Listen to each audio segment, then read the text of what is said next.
오늘은 좀 화각이 넓은 120도까지 화각으로 쓸 수 있는 카메라를 이용해 가지고 촬영을 하니까 그 쇼파 전체가 나오고, 그리고 화면 그 거실에 여러 가지 그 그림도 제대로 나오고 그렇습니다. 그래서 이제 촬영을 한번 해 보는 겁니다. 저기 멀리 보이는 게 저기 군마도입니다. 군마도인데, 그래서 이제 원래 그 텔레비에 연결된 것이 이제 그 저기 양쪽에 그 마이크가 까만 게 세워져 있는 게 그게 홈시어터하고 연결된 마이크가 되겠습니다. 그리고 이제 제가 이제 거실에 앉아가지고 촬영을 이제 하는 겁니다.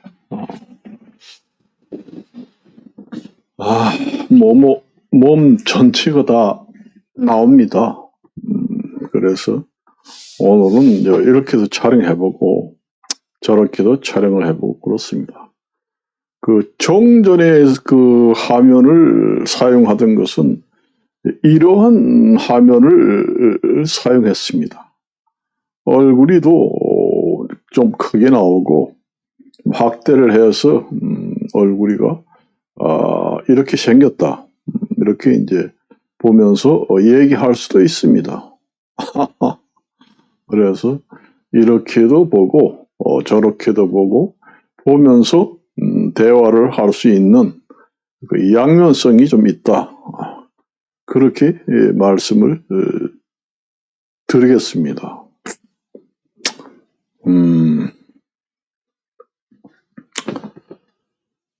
제가 이제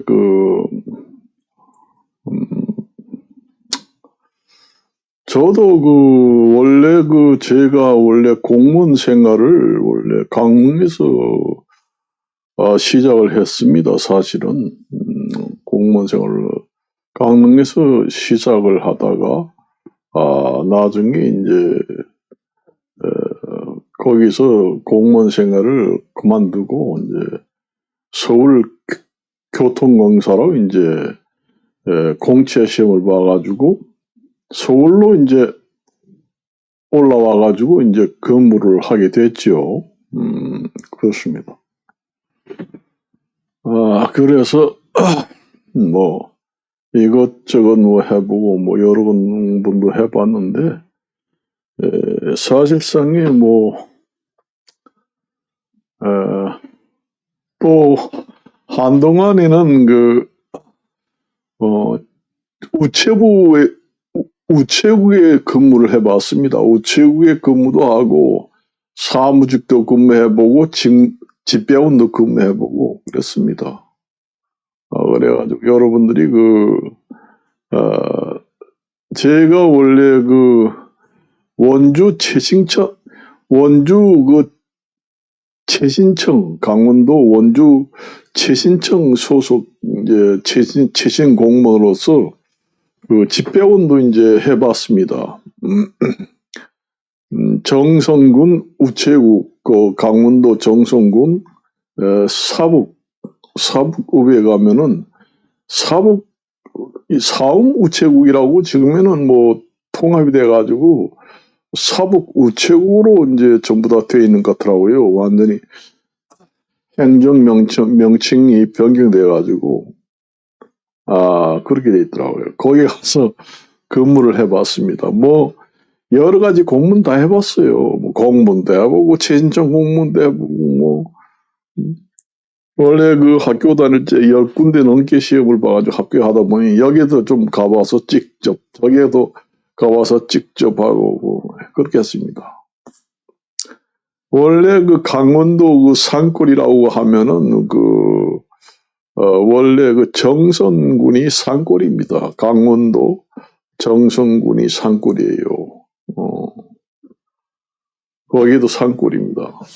거기에 이제 들어가가지고 이제 집배원을 하면은 우체국 그 가방 있잖아요. 가죽 가방 같은 거, 모자 쓰고, 우체국 모자 쓰고, 옷도 이제 제복을 입고, 편지 배달하는 게 이제 주 목적입니다. 편지 배달하는 게 주 목적이에요. 그래가지고 편지 배달을 또 해보고, 뭐, 여러 가지를 해봤습니다. 그래서, 편지 배달도 해보고, 뭐, 이것도 해보고, 저것도 해보고, 여러 가지를 해봤습니다. 그래서 이제, 여러분들 때 이제 뭐, 유튜브를 찍으면서 뭐, 면서기도 해보고, 다 해봤어요. 가리방도 끌어보고, 요즘에는 여러분들이 상상을 못하지만은, 요즘에는 뭐 컴퓨터에서 전부 다 문서를 작성해가지고 프린트를 하면은 다 나오지만은, 그 당시에는 컴퓨터가 없었습니다. 1970년대는. 그러다 보니 가리방 펜이라고 있습니다. 가리방 종이가 별도로 있습니다. 그걸 이제 갖다 가리방 펜으로 긁어요. 그러니까 이래 보면은 초칠이 전부 다 되어 있습니다. 우리 양초물로 전부 다 입혀져 있어요. 그 인쇄하는 가리방 종이가 가리방 펜으로 긁어내는 겁니다. 쓴다는 걸. 그러니까 촛물, 우리가 양초 있잖아. 양초 촛물 같은 거로 완전히 쫙 입혀져 있습니다. 그러면 가리방 펜으로 긁어냅니다. 글씨를 쓰면 긁어져요. 그래가지고 이제 그 등사판에다가 이제 올려놓고 그 인쇄용 기름을 이제 묻혀가지고 이제 한 장 한 장 누르면서 이제 인쇄를 하는 겁니다. 요즘에는 상상도 못하지요. 옛날에는 이제 학교에서도 컴퓨터가 없기 때문에 그 가리방을 전부 다 긁어가지고 등사판에다가 한 장 한 장 인쇄를 해가지고 그 많은 학생들을 그 인쇄를 하나하나 하려면 얼마나 힘들어요. 그걸 인쇄를 해가지고 전부 다 학교 시험을 보고 그렇게 했습니다. 그래가지고 이제 그때는 시험을 볼 때는 그 선생님이 이제 시험관 지도차 나오면은 어디가 잘 안 보이니까 거기를 읽어줍니다. 여기가 인쇄가 잘 안 돼서 잘 안 보이니까 거기는 뭐뭐다. 바로 써라. 그렇게 하고 이제 안 보이는 데는 손들어서 얘기하라. 그렇게 하고 이제 시험을 보고 그랬습니다. 요즘에는 상상도 못하지요. 요즘 같은 경우에는 뭐 프린트로 전부 다 그 컴퓨터로 나오기 때문에 불량 그 시험지라는 게 있을 수가 없습니다. 우리 때는 그 불량 그 시험지라는 게 많이 있었어요. 그래가지고 옛날에는 그 불량 시험지라는 게 많았지요. 옛날에는. 옛날에는 불량 그 시험지라는 게 상당히 많이 나오고 잘 보이지도 않고 뭐 흐릿하게 보이고 그런 불량품들이 많이 나옵니다. 그래서 그렇게 이제 면수기도 해보고 집배운도 해봤습니다. 집배운 여러분들이 그 강원도 정선군이라고 그러면은 산골입니다. 산골에 이제 그 사북 탄광이 있는 그쪽에 가서 근무했는데 그 탄광 지역이라 바람이 불면은 탄가루가 아주 까맣게 날립니다. 그런데 다니면서 이제 편지 배달도 해봤어요. 그런데 그 산골이라 그 우리가 보통 그 산골 보면은 아주 까마득한 산골 속에 있잖아요. 우리 요즘에 텔레비 보면은 나는 자연인이다. 이렇게 나오면서 산골에서 이제, 컨테이너 박스 갖다 놓고 사는 사람도 있잖아요. 그런 속에 집 하나만 딱 있는데도 편지가 옵니다. 그러면 거기가, 거리가 엄청나게 멀어요.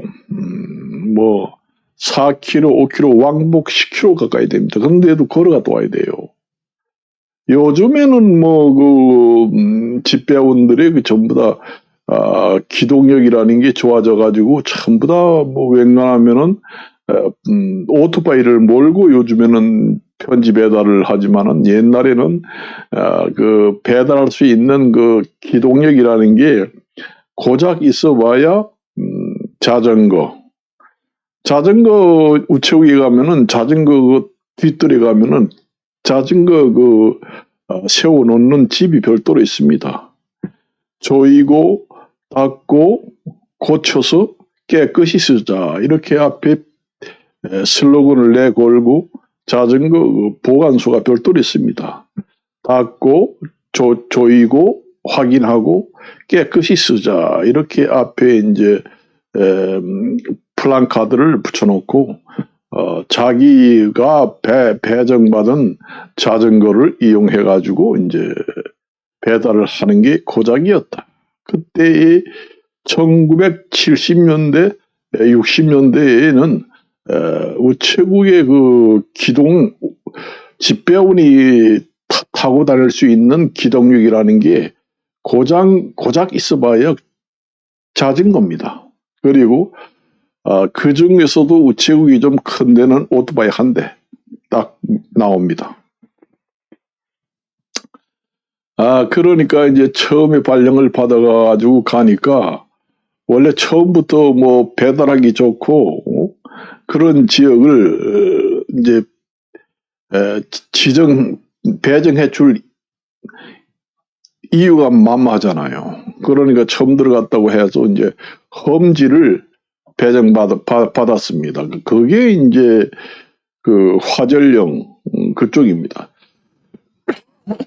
원래 좀 고참이고 오래 우체부하고 집배원 한 사람들은 그 시내에서 자전거를 타고 배달을 하니까 수월하지요. 그런데 처음 발령받은 사람들은 그런 좋은 배달 지역을 배정을 안 해줍니다. 그것도 이제 좀 6개월에 한 번씩 배달 지역이 순환 배달 지역으로 변경됩니다. 6개월 되면은 배달 지역을 바꿉니다, 서로. 그래서 배달 지역이 순환됩니다.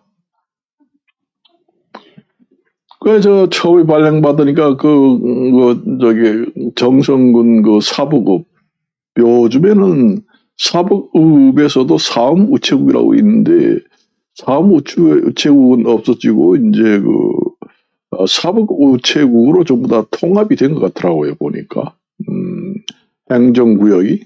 그래서 이제 저는 자전거가 배정됐지만은 자전거가 다닐 수 없는 완전히 언덕 산길입니다. 산길이에요. 산길을 또 산 고지가 한 1200m 이렇게 높은 지역이라 화절령이라는 산 이름입니다. 그러니까 고개령 쳤습니다, 그게. 그러니까 고개를 넘어가지고 한참 내려가야 집 하나 딱 있는데 그까지 편지 배달을 하고 편지가 왔을 때는 그거 한번 갔다 오면은 완전히 피곤해서 완전히 다운됩니다. 완전히 녹초가 됩니다.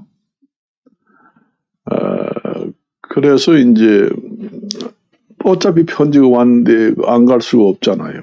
거기가 이제 옛날에는 북한에서 난파된 무장 공비 간첩들이 화절령 고개에 출몰한 지역이라고 이런 얘기 하더라고요. 그래 가다 보니까 피해가가 있더라고요.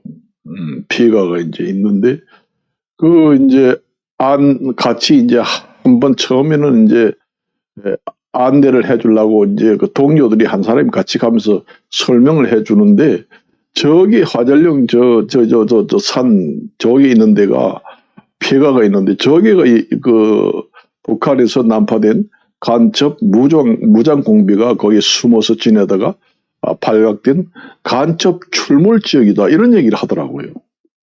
그리고 산 진층들도 많이 나오니까 거기를 갈 때는 그 죽창을 가지고 가라 이런 얘기합니다. 이제 짐승들이 나오면은 대나무로 만든 그 창이 있잖아요. 죽창. 아니면은 이제 그냥 나무 같은 경우에도 이제 완전 한쪽은 완전히 두 가다리로 이렇게 된 이렇게 날카로운 걸 가지고 갑니다. 작대기는 길한데 끝에가 두 갈래로 된 걸 가지고 그 짐승들이 나오면은 이걸 땅을 딱 떼고 조준을 해가지고 몸을 지켜라. 그래 우체부들한테는 집배원한테는 그 개를 조심하라 이런 얘기 하더라고요. 저도 뭐 그 집배원 생활을 할 동안에 개한테 물렸습니다. 바지가락을 물렸는데 그 이빨이 완전히 그 바지를 통과해가지고 살 속이까지 완전히 물려가지고 피가 줄줄 흘러나옵니다. 옛날에는 개 그 관리가 허술해가지고 목줄을 매가지고 집에다가 묶어놓지 않아요. 목줄도 없고 그냥 집에도 그냥 풀어놔가지고 기릅니다. 그 산골에 그 주인만 만날 보고 살다가 수상한 사람이 보지도 못한 사람 우체부가 큰 가방을 메고 시커먼 겨울에 추우면은 시커먼 그 제복 위에 입는 그 오바 같은 거 입고 완전히 보면은 간첩이나 같은 비슷합니다. 그런 사람이 들어오면은 죽자 살자 하고 짖으면서 달려듭니다. 겨울에도 이제 그 눈이 펑펑 오는데도 이제 가야 됩니다. 그래. 가끔 그 배달 사고가 나긴 납니다. 우체부가 이제 등기 우편 같은 경우에는 반드시 가서 도장을 받아와야 되지만은 일반 우편 같은 경우에는 가지도 않고 중간에 이제 뭐 또 어떻게 처리를 했는지 배달이 안 됐다. 이거 친척이도 물어보니까 배달은 했다는데 집에 한 달이 넘어도 오지 않았다. 그래가지고 우체국에 와가지고 엄청나게 항의를 하고 떠들썩합니다. 그렇게 되면 이제 우체국장이 이제 불러가지고 언제 며칠 날에 그 담당자가 누구야 이래가지고 추적을 해가지고 이제 엄청나게 그 훈계를 받습니다. 가끔 그 뉴스 같은 거 보면은 가끔 뉴스 같은 거 보면은 이제 우리가 우체부들이 배달 사고 나가지고 민원이 많이 들어가가지고 그 수사까지 이제 완전히 확대가 돼가지고 수사를 받게 됐다 해가지고 나중에 이제 수사 과정을 보면은 그 편지를 그냥 시골창에다가 묻어버리고 배달을 안 했다. 이런 얘기도 가끔 나옵니다. 나와요. 그리고 이제 편지 같은 거 배달하다 보면은 이제 뭐 공무원 시험이라든가 시험에 이제 합격증을 등기로 붙여서 배달하는 경우가 많습니다. 그러면은 이제 등기를 이제 배달해 주면은 뜯어보고 소리를 지릅니다. 내가 합격을 했다 공무원 시험에서. 그러면서 우체부한테 너무 고맙다 그러면서 여기 맛있는 음식이라도 좀 먹고 가시라고 이러면서 들어오라고 그래요. 뭐 산골에 배고픈데 어떻게 해요? 들어가서 밥도 얻어 먹고 이제 나옵니다. 원래는 밥을 싸가지고 다녀야 돼요. 점심 먹을 데도 없습니다. 산골에. 그래가지고 나는 밥을 싸가지고 이제 도시락을 이제 우체국 가방에 넣어가지고 가다가 겨울에 이제 눈이 펑펑 오는데 이제 그 화전령 고개를 가다 보면은 그 폐가가 있습니다. 그 무장공비 간첩들이 북한에서 난파한 간첩들이 거기에 숨어서 지내다가 잡혔다는 그 폐가가 번듯한 게 있잖아요. 그 안에 들어가가지고 이제 호호 불면서 추워가지고 그 도시락을 꺼내가지고 먹고 그렇게 갈 수밖에 없어요. 식당이 없습니다. 식당이 단지 있는 거는 그 화절령 쪽에 가다 보면 화절령 한 중간쯤에 완전히 정상은 아니고 중간쯤 가다 보면은 사북 탄광이라는 게 있습니다. 그 사북 탄광이 강부들이 워낙 많기 때문에 거기가 이제 상점들이 좀 있고 식당가가 좀 있습니다. 거기서 이제 점심을 이제 먹고 가는 게 거의 태반으로 합니다. 그래서 아침에 출발하면은 그 식당가에 한 점심때가 도달될 수 있도록 시간을 맞추어 가지고 점심을 싸가지 않을 때는 거기 가가지고 이제 먹고 이제 점심을 해결하고 이제 먼데 내가 화절령에 있을 때 참 그 멀리 있다는 그 집 호주 이름을 아직까지도 압니다. 김사진이라고. 그 화절령에 거기 그 양반이 이제 혼자 사는데 내가 배달을 하면은요 꼭 갖다 와. 여기 너무 멀어가지고 잘 안 오는 경우도 있고 편지는 보냈다는데 오지 않는 것이 허다하게 많으니까 꼭 갖다 와. 그런 얘기입니다. 그런데 이제 화절령 그 부근에는 그래도 그 탄광이 바로 있기 때문에 그 탄광 인부들이 많이 살아요. 그렇기 때문에 집도 많아요. 원래 옛날에는 탄광이 활성화돼가지고 완전히 그 똥개도 이제 돈을 물고 댕긴다 해가지고 그 옛날 강부들이 돈 월급이 엄청나게 많았습니다. 그래서 거기 여러 가지 식당, 술집, 별의별 게 없는 게 없어요. 그래서 하도 장사가 잘 된다고 그래요. 그래가지고, 너무 그 광부들이 봉급이 많아가지고, 똥개도 이제 돈을 물고 다닌다. 이런 얘기까지 날 정도로 많았습니다. 그래, 탄광에서 조금만 더 가면은 거기에 이제 산골에 학교가 있습니다. 분교.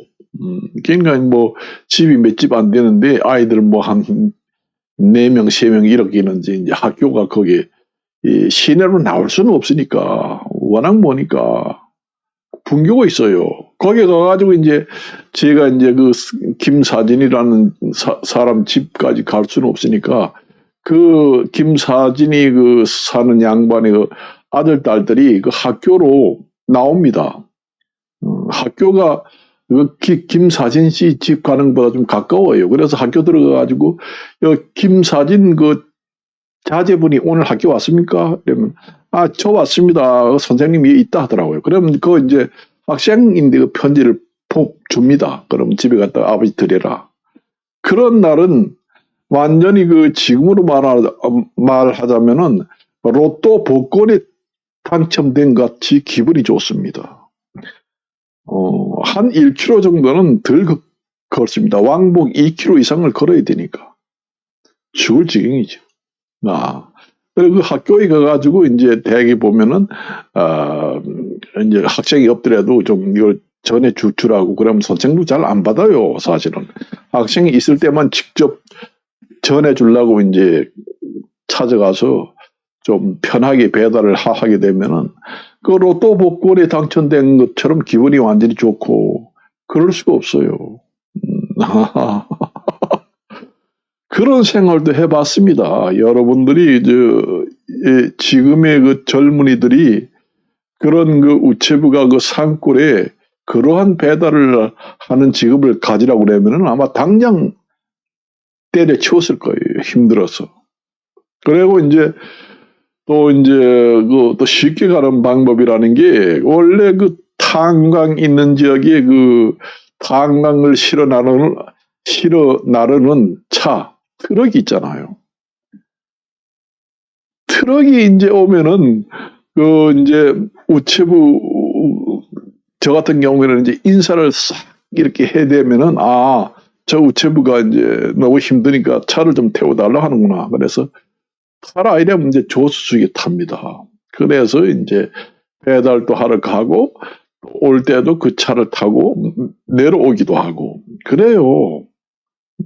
그 뭐 우체부라고 해서 탄을 실어 나르는 그 탄광차를 보고 이렇게 인사를 우리가 우체부들은 이제 모자도 쓰고 이제 제복도 입고 우체부 가방 들고 이렇기 때문에 완전히 우체부라는 게 보이잖아요. 그러니까 인사를 딱 해다면은 거의 한 80% 정도는 전부 다 태워줍니다.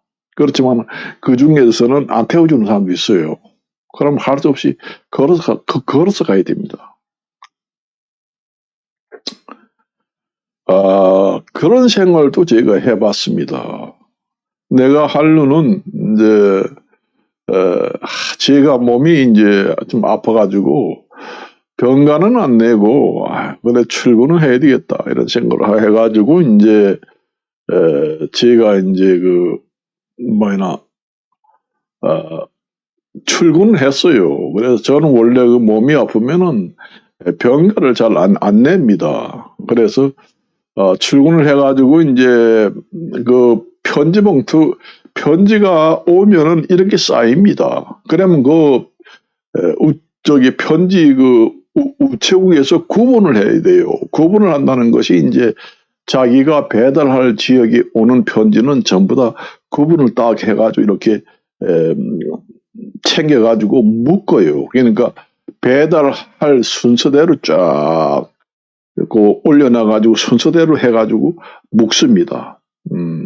처음에 이제 우체국에서 나가면은 요 집부터 다니면서 이제 배달을 하겠다. 그 코스대로 편지를 쫙 순서대로 묶는 걸 갖다가 구분한다. 배달 순서 구분이라고 합니다.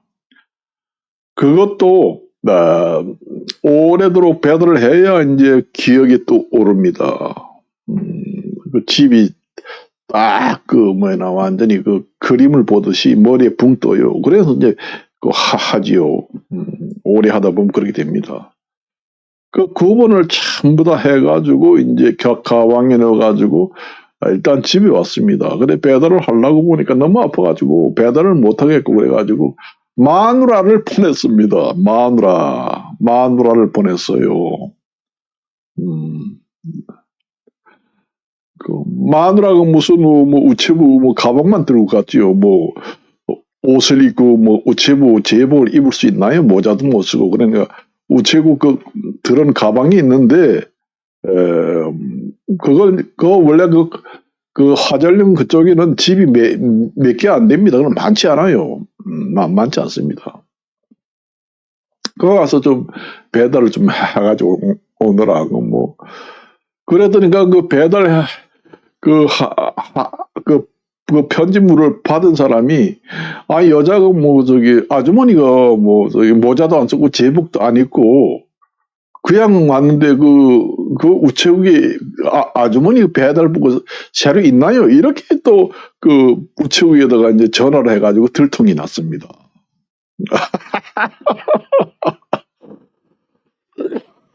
그런 꼴을 당했어요. 그래가지고 배달은 다 하고 왔더라고요. 그래서 이제 내가 가방을 받아가지고 퇴근을 하고 이제 우체국 들어가니까 내가 배달을 다 하고 왔구나.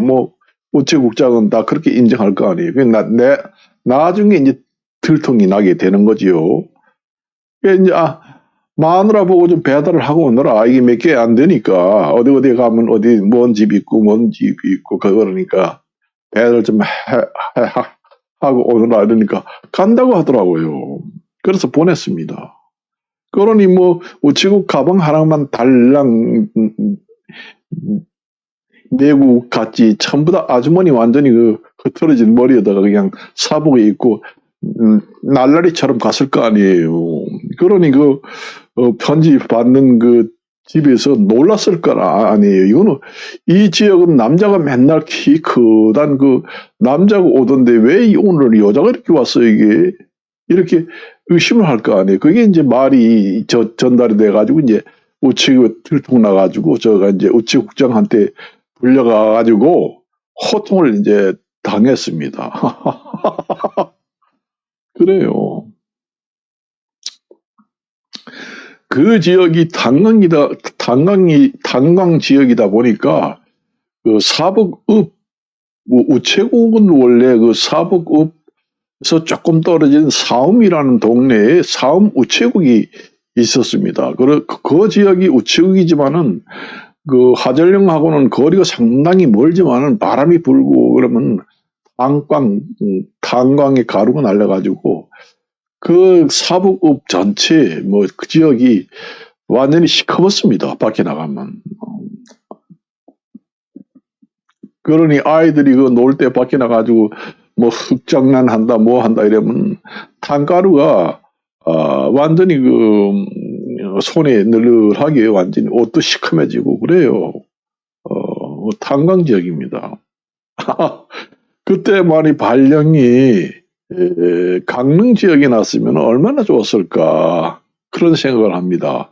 원래 강원도 강릉시에서 제가 근무했기 때문에 강릉시 지역은 그렇게 험한 지역이 없습니다. 전부 다 자전거로 갈 수 있는 평탄한 길이고 아무리 배달을 해도 좀 그 지역의 지리를 좀 아니까 그래도 좀 편하지 않을까 그런 생각을 했는데 그 우체국 시험을 이제 봤을 때 보고도 한 6개월 뭐 1년 이상 돼도 발령이 안 나더라고요. 그래서 이제 원주 채생청으로 이제 갔습니다. 가가지고 발령이 안 나니까 도대체 왜 1년 가까이 되는데 시험에 합격은 했는데 왜 발령이 안 나냐. 발령을 내다와 하니까 자리가 없다. 그러니까 산골 강원도 정선군 그쪽에 이제 자리가 하나 딱 났다. 그런 얘기 하더라고요. 그래서 급하면 거기라도 발령을 내줄까 이런 얘기 하더라고요. 그래서 원주 최신청에 가니까 제 동창생이 거기에 근무를 하더라고요. 그 동창생이 김병홍이라고 우리 동창생입니다. 국민학교 초등학교.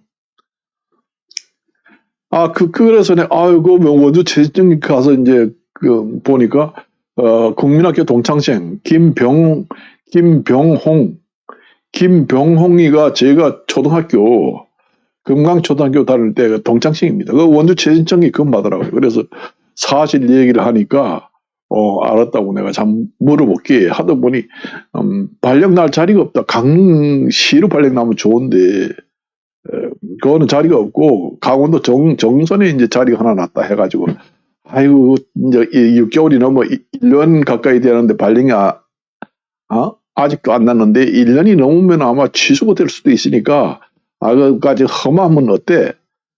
강원도 정선군이라도 발령 내다와 해가지고 이제 거기에 이제 발령이 났습니다.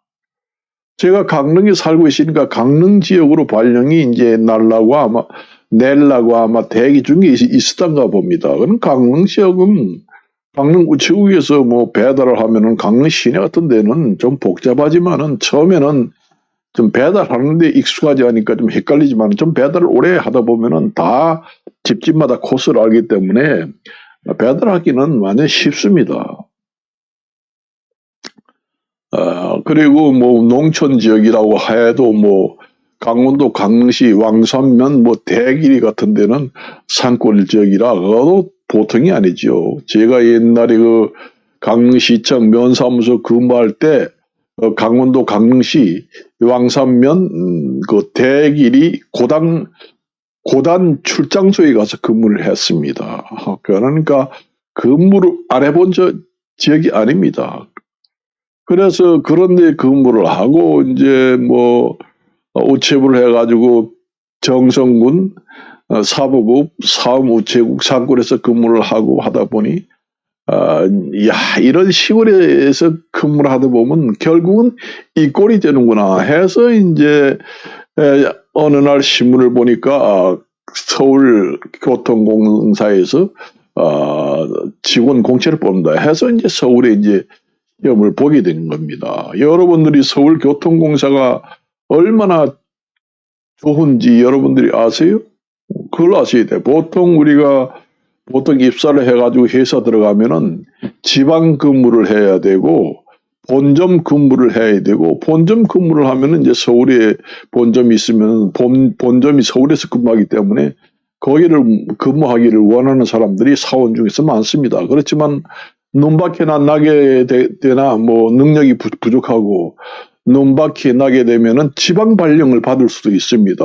서울에 전부 다 아이들 마누라까지 있는데 저 지방 그 산골 이런 막 강원도 정선군 사북 같은 데도 지사가 있으면 글로 가야 돼요. 그렇지만 서울교통공사 같은 데는 그 서울교통공사 지방지사가 있습니까? 없습니다. 서울 지하철공사, 서울교통공사는 서울 지하철 그 서울 지역 내에서만 발령이 나요. 그러니까 지방 근무 순환 발령이라는 게 없어요. 그게 좋더라고요. 뭐 서울교통공사에서 근무하다가 부산 지하철, 대구 지하철에 가서 근무하라. 그게 우리 서울교통공사하고 같은 계열이 아닙니다. 그렇기 때문에 그쪽에 발령 날 이유도 없고, 그러니까 서울교통공사에 근무하는 것이 가장 좋은 것은 무엇이냐? 지방 발령이 없다는 겁니다. 죽으나 사나 서울특별시 안에서 왔다 갔다 하는 발령뿐이에요. 그리고 우리가 이제 뭐 비상근무가 없다는 것이 참 좋더라고요. 제가 옛날에 행정직 근무할 때는 뭐 가을이 되면은 태풍이 온다. 오늘은 비상근무해라. 이러면은 집으로 전화가 뭐 불통나게 옵니다. 그러면은 밤중이라도 비상근무 발령이 나면은 출근해야 돼요. 밤중에. 그래가지고 자기 담당 마을이라고 있습니다. 이제 보통 이제 그 동사무소라든가 마을 같은 데 보면은 그 비상 대책 그 구송도라고 그림을 시청이면 시청 이런 데 참 다 붙여놨습니다.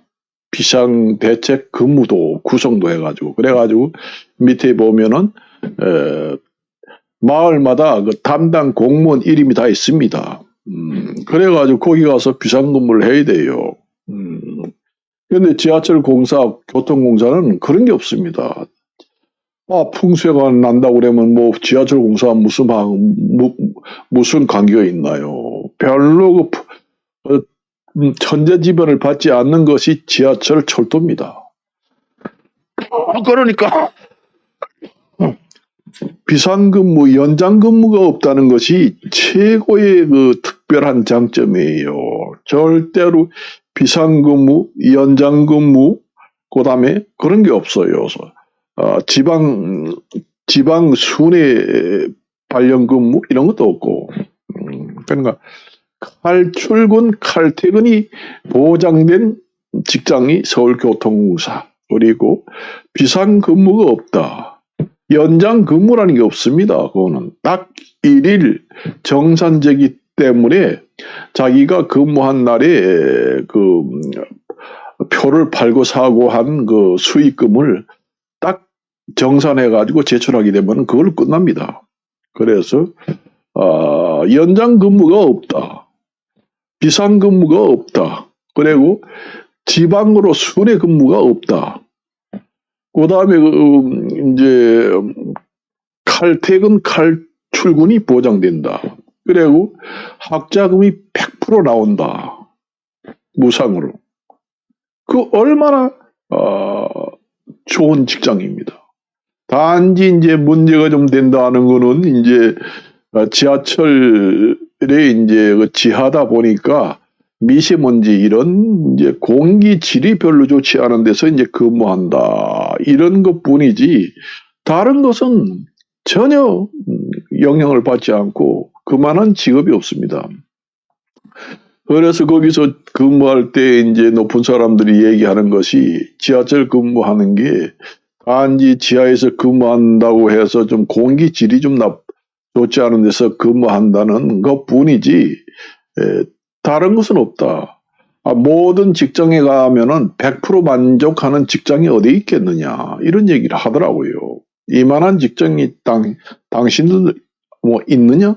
이것도 근무를 말이야 태만히 하고 한다는 것은 말도 안 된다. 그러니까 정신 똑바로 차리고 근무를 잘해라. 이런 얘기까지 내가 하는 걸 들었습니다. 그래요.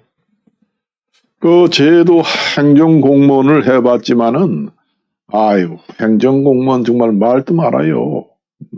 엄청나게 그 업무량이라는 게 너무 많아가지고 거기에 근무하는 선배들이 얘기하는데 이거는 일이 아니야 똥이다 이 정도까지 나옵니다.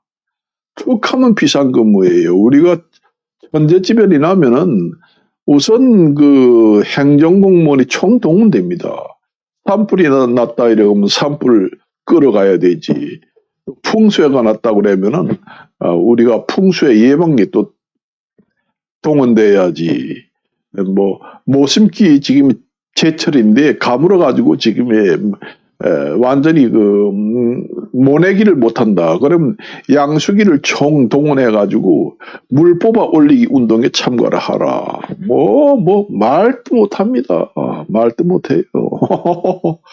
늘상 비상근무합니다. 아이고 그 정도래. 그러니까 업무량이 너무 많다 보니까 그 뭐 밤새도록 근무하는 경우도 있어요. 연장 근무하고 당직을 해야 됩니다. 또 서울교통공사 같은 데는 당직 근무라는 게 없잖아요. 24시간 교대 근무. 옛날에 초창기는 그렇게 했고 요즘에는 뭐 4조 3교대, 3조 2교대 이렇게 하기 때문에 자기 가서 근무하는 것이 이제 거기서 밤을 새우면서 근무를 하기 때문에 별도로 일직 당직이라는 근무 제도가 없습니다. 아예. 원래 그 24시간 근무하고 24시간은 놀고 비번이고 하니까 밤중에도 근무를 하기 때문에 그 당직이라든가 일직이라는 게 없어요. 그렇지만은 행정공무원들은 일요일 날에 다 놀잖아요. 그러니까 돌아가면서 직원들이 이제 돌아가면서 일직을 또 하고 또 퇴근할 때는 전부 다 이제 아침 출근했다가 저녁 퇴근 시간에 전부 다 퇴근하게 되면은 이제 뭐 동사무소라든가 면사무소 그다음에 시청 이런 데 다 문 닫아 매고 사람이 하나도 없이 다 문 닫아 놓고 갈 수는 없잖아요. 그러니까 거기에 최소한의 인원을 근무시키는 걸 갖다가 일근이다, 숙직이다 그런 얘기합니다. 숙직이라는 거는 그 잘숙자, 고들직자를 씁니다. 일직도 날일자, 고들직자 써요. 숙직. 잘숙자, 고들직자입니다. 벼슬직자가 아니에요. 자지 말고 거기에 근무를 해라. 그런 얘기인데. 그런 행정 공무원들이라든가 직장인들은 그 행정관청의 휴일이고 밤중에 완전히 비워두고 놔둘 수는 없잖아요. 거기에 별도로 경비원들도 별로 없습니다. 우리가 경비원 제도가 옛날에는 없었어요. 요즘에는 있는지 없는지는 모르겠지만 경비원이 있다고 해도 경비원은 바깥에서 외부 경비를 하는 것이지 내부적인 경비는 전부 다 직원들이 하게 돼 있어요. 그래서 직원들이 한 명은 안 하고 두 명이 이제 일직이라든가 이제 2인조로 이제 조를 짜가지고 일직이든지 당직을 선다는 거. 그게 엄청나게 괴롭습니다. 집에는 가고 싶어 죽겠는데 오늘 일찍이다 당직이다 그러면 집에 가지도 못하고 일요일 날에 또 쉬는 날인데도 어디 놀러 가지도 못하고 또 내 직장이 맨날 출퇴근하네 또 일찍이래 가지고 또 직장에 매여 가지고 청사를 지켜야 되고 전화가 오면 또 받기도 해야 되고 그렇습니다. 그런데 그 서울교통공사는 그게 없다는 것이 장점이 수두룩하게 많아요. 그래서 요즘에 여러분들이 서울교통공사 들어가려면은 상당히 어렵습니다. 대학에 나와도 들어가기 힘들어요. 우리가 그때는 1960년대 후반 70년대 때는 뭐 공부 좀 한다고 조금 하면은 웬간하면 다 들어갔지만은 그때는 그때 수준이고 지금은 모든 입사 시험 수준이 높기 때문에 여간히 공부를 해가지고는 힘듭니다, 사실은. 그런 면도 있어요. 그래서 제가 이제 그렇게 총 구석에서 이제 우체부 집배원도 하다 보니 이 총 구석에서 뭐 직장 생활을 갖다 보면은 이거 애들까지도 완전히 망치겠구나. 거기서 아이 낳고 학교 가다 보면은 그 촌학교 분교 이런 데 다니고 중고등학교는 전부 다 그 정선읍 이런 데 나가 있습니다. 그러니 그런 데 가서 중고등학교 다닌다고 해도 또 대학교는 없으니까 대학교는 강 시내까지 좀 큰 데 나가 있습니다. 그러니까 옛날에 그 대학교를 간다고 그러면은 그 지역에서 좀 큰 도시로 나가야지만 대학교 가요. 옛날에 제가 강릉에 살 때도 이제 강릉에 이제 고등학교 다닐 때도 저 묵호라든가 저 망상 저쪽에 있는 사람들은 고등학교까지도 없었어요. 그래가지고 강릉시로 나와야지만 고등학교가 있어가지고 그 기차를 타고 다니면서 중고등학교 다니는 아이들도 많았습니다. 저 동창생 중에는. 그러다 보니까 내가 사는 것도 힘들지만은 아이들 장래를 봐서라도 도시로 빠져야 되겠다 이런 생각을 해가지고 이제 서울로 이제 오게 되죠. 사람은 태어나서 서울로 보내고 짐승은 제주도로 보내라 해 옛말이 있듯이 그래서 이제 서울에 오게 된 동기가 되는 거 서울로 오게 된 동기가 된 겁니다. 잘한 일입니다. 그거는.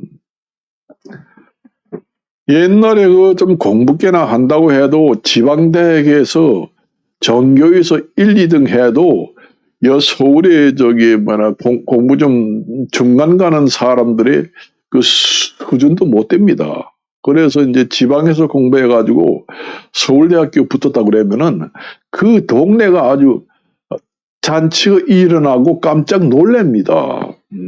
시골에서 공부를 학교에서 1등, 전교 1등을 해도 서울대학교 붙기 힘들어요. 붙었다 그러면은 그 동네가 떠들썩하고 동네 잔치를 하고 그 집을 존경하고 그랬어요. 그러니 옛날에 그 지방대학교 나와봐야 서울에 별 이름이 없는 학교에 그 학생들의 한 중간 정도의 실력밖에 안 돼요. 별 볼 일 없는 서울에 있는 학교라도 그 지방에 있는 전교 1등 하는 아이들의 그 학력이라는 게 그 별로 신통치 않은 그런 서울에 있는 대학교의 한 실력이 한 중간밖에 안 갑니다. 그 정도 되니까 취직하기도 쉽지 않죠. 그렇습니다. 그래서 오늘은 뭐 여기까지만 이제 말씀을 드리고 다음에 또 이제 다른 얘기도 하겠습니다만은 여러분들이 생활을 하다 보면은 직장을 한 곳에 있다가 그 이직을 하지 않고 영원히 그 죽을 때까지 정퇴직하는 거는 드물어요. 사실상 저도 이직, 취직 반복을 하면서 그 최선의 그 직장을 이제 선택을 한 것입니다. 그래서 여러분들도 직장에 처음에 뭐 좋은 직장에 착 들어가가지고 이직 없이 하면 좋겠지만은 들어갔는데 별로 그 적성에 맞지 않고 뭐 하면은 자기가 뭐 실력이 된다면은 이직하고 좋은 데를 다시 한번 도전해서 들어가는 것도 괜찮지 않겠는가 이런 생각을 하면서 오늘은 이것으로 마칠까 합니다. 안녕히